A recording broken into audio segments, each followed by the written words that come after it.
Even though we are slowing down very fast, Calgary real estate is still on pace to set records this year. If you're looking to make a move in 2023, make sure to watch the 4 other videos where I break down each and every property type. If you're curious about your specific community, go ahead and comment your community and your email address in the comments below, and I'll provide you with your very own community stats report for November. Now, I will delete your comment so your email is not publicly shared. But anyways, my name's Adam Fife, your Calgary Realtor. If you're thinking about making a move, or if you just have some questions about the housing market here in Calgary, click the very first link in the description and go ahead and book a call. We can discuss the market in a given area, create a game plan, or just simply introduce ourselves to see if the services that I can provide can satisfy your real estate needs. So first off, I'm going to read this KREB written breakdown in its entirety. If you'd rather read it on your own, that's totally fine. Feel free to pause the video, read it, and move along to the next chapter. 2022 on track to be a record year for sales. City of Calgary, December 1st, 2022. Residential sales in the city slowed to 1,648 units, a year-over-year decline of 22%, but 12% above the 10-year average. The pullback in sales over the past 6 months was not enough to erase gains from earlier in the year, as year-to-date sales remain nearly 10% above last year's record high. The year-to-date sales growth has been driven by a surge in both apartment condominium and row sales, or townhouses. Easing sales have been driven mostly by declines in the detached sector of the market. Higher lending rates are impacting purchasers' buying power, and limiting supply choice in the lower price ranges of the detached market is likely causing many purchases to place the buying decisions on hold, especially now that we're getting into the winter months. I mean, this is quite common. A decline in sales was met with a pullback in new listings, and inventories fell to the lowest levels reported in November since 2005. The pullback in both sales and new listings kept the months of supply relatively tight at below 2 months. The tightest conditions are occurring in the lower price ranges, as supply growth has mostly been driven by gains in the upper end of the market. Despite the lower supplies levels, prices have trended down from the peak reached in May of this year. Even with the adjustments that have occurred, November benchmark price continues to remain nearly 9% higher than levels reported last year. Okay, so let's start this off by looking at the total residential prices for all of Calgary. Now, this is only a snapshot of the entire city. I will be uploading more videos in the near future where I break down each property type for each quadrant. Now, from a quick glance, you can see that the total residential prices are still up almost 9% year over year. Although we're down from the 15% that we saw in May, we're still up a considerable amount before all this craziness began. Again, this is total residential, so all property types morphed into one stat.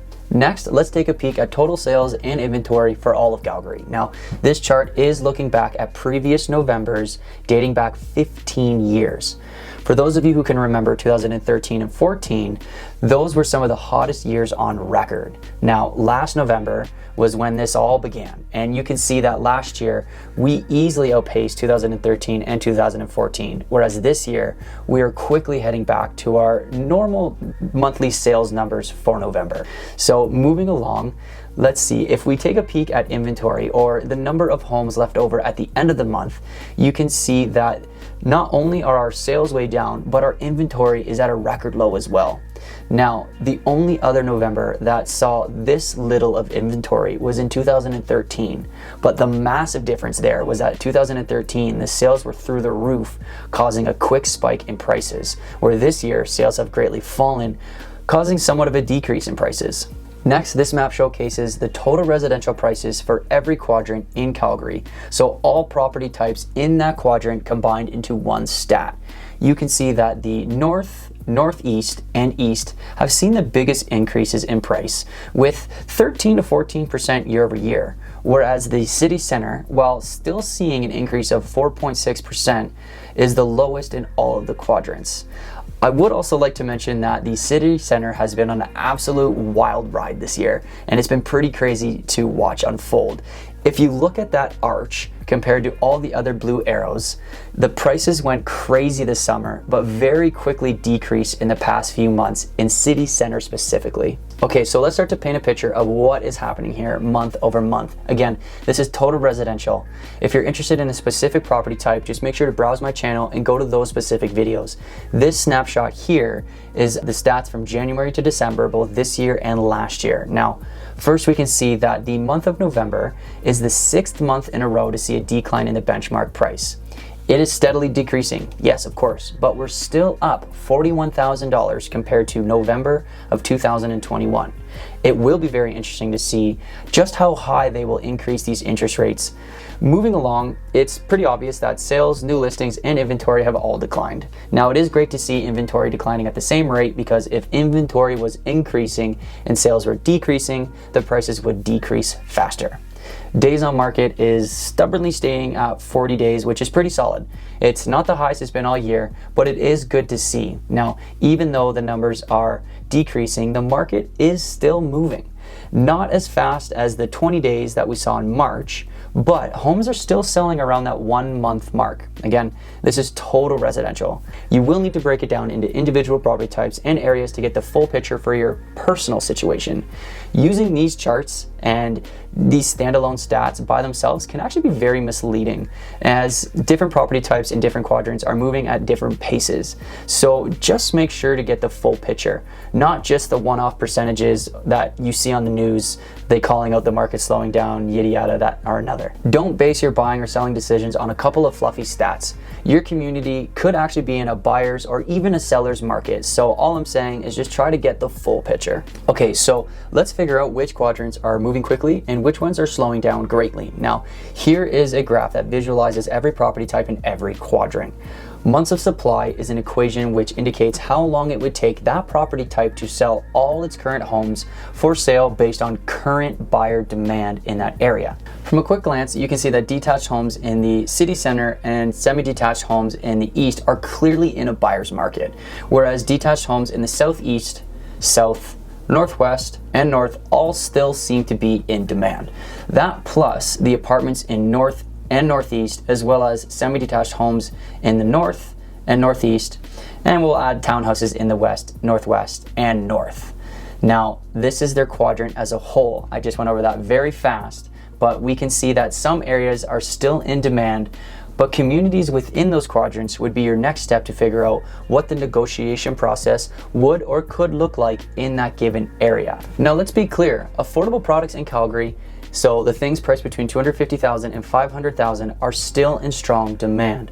The strongest property type in this chart is townhouses, as townhouses are typically inexpensive compared to semis or detached homes, and you can still get a lot of that own space. Now, this is why consultations are so important. Who wants to blindly look at homes and get burnt on the negotiation process if you don't know what to expect? Now, like usual, I'm not going to read this out, but if you are interested in a certain property type, make sure to pause the video and read what the Calgary Real Estate Board has to say about each. Now, I will, however, take this time to call out my not so pretty mustache. This is a pretty out of the norm look for me, and it's something that only really happens once a year. I'm doing this to bring awareness and support some men's health by providing a fundraiser link through Movember. Now, if you respect the hustle, you like the mustache, please donate a couple of bucks to Movember. The link is below. So finally, the microeconomic outlook for each property type in each quadrant. Now, I will break this down in a lot more detail in those videos being published later on next week, so keep an eye out for that. But while we're here, let's touch on a couple of things. Now, the only property type that saw an increase in price over the past couple months, or the past month if you would, were detached homes in the northeast and east, as well as semi-detached homes in city center and northeast. Now, the biggest decrease that we did see in the past month were detached homes in west, apartments in the northeast, semi-detached homes in west, and townhouses in city center. Although things are slowing down as a whole, there is still a lot of movement in the market. So you need to make sure to prepare yourself well in advance, as every area in Calgary will be slightly different, and that's the whole point of these videos. Take the time, break down the numbers, do the research, and find a realtor that you can trust. This is only a recap, an overview if you would. If you have any questions, please feel free to shoot me a text message or go ahead and book a time in my calendar linked below. I truly hope that you get some value from these videos, as I quite enjoy making them. So make sure to browse my channel for other relatable content, as I plan on bringing you a lot more information from industry professionals in the coming months. So strap in. Until next time, peace.